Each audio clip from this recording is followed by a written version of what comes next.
Salut les amis, c'est Timena et bienvenue pour ce nouveau numéro de Les Geeks en parle. Aujourd'hui, comme promis, on va parler d'un film. Il s'agit de Lego Batman qui est sorti il n'y a pas si longtemps que ça. Alors aujourd'hui, cette émission, à savoir au mois de mars, enfin début mars on va dire. Donc le film il est sorti fin février, mi-février. Lego Batman, c'est quoi? C'est un film qui est fait avec que des Lego, dans lequel on parle de Batman. Hein. Ils avaient déjà fait un premier film Lego qui s'appelait Lego Movie, qui était un peu déjanté, un univers Lego vraiment sympathique, ce qui nous avait sorti là. Puis là, donc, ils reviennent avec exclusivement du Batman. Et c'est la même façon de travailler, quoique pour certaines choses, non. On en parlera tout à l'heure. Mais l'esthétisme de ce truc est magnifique, c'est-à-dire que on pourrait penser que ça a été fait en stop motion, c'est-à-dire image par image, fait que avec des photos, avec des vrais Lego, ce qui n'est pas le cas. C'est fait par image de synthèse, mais c'est tellement bien fait en termes de qualité qu'on s'y croirait quoi. On voit même jusqu'à l'empreinte d'un doigt sur le Lego en lui-même, sur le personnage de Batman, admettons. On voit une empreinte de doigt, quoi, en petite transparence. Donc ça, c'est vachement hyper bien fait, comme toujours. C'était déjà le cas dans le premier film de Lego.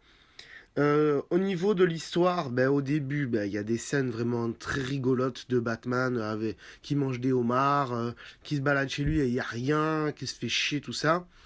Et puis après, spoil ou pas spoil, hein, peu importe, mais voilà, le Joker veut lui faire prendre conscience qu'il a besoin de lui.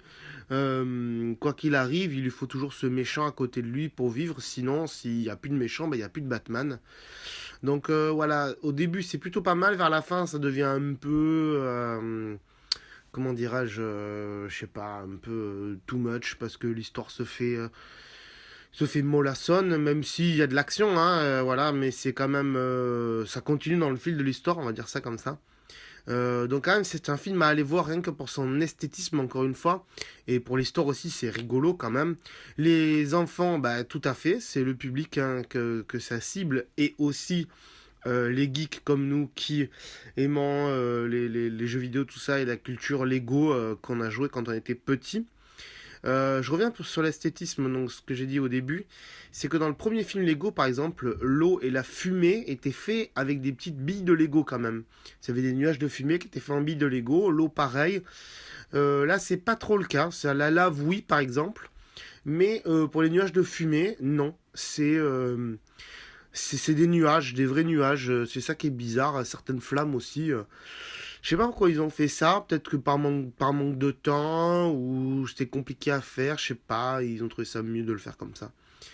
Bref, voilà. Un film à aller voir donc si vous l'avez pas vu. Je sais pas s'il est encore en salle. Ou à regarder sur les plateformes de téléchargement légal, on va dire iTunes, tout ça quand il sortira, ou l'acheter en DVD Blu-ray. À préférer le Blu-ray forcément puisque la qualité s'en ressentira. Que dire d'autre sur ce film? Il y a des petites figurines qui sont sorties qui s'appellent Lego mini figures. Voilà, c'est des petites figurines en sachet, on ne sait pas qu'est-ce qu'on a dedans. Ça vaut entre 2 et 3 euros. Ça se trouve en magasin de jouets ou Carrefour Auchan, tout ça quoi. Et dedans, donc on a des petites figurines du film Lego Batman. Ils l'ont fait pour d'autres trucs, pas pour Star Wars, c'est dommage.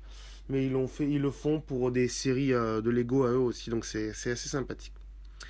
Voilà les amis, on se retrouve la prochaine fois pour une critique de jeu ou de console, on verra. Je vous en dis pas plus et je vous dis à très bientôt. Ciao, bye bye.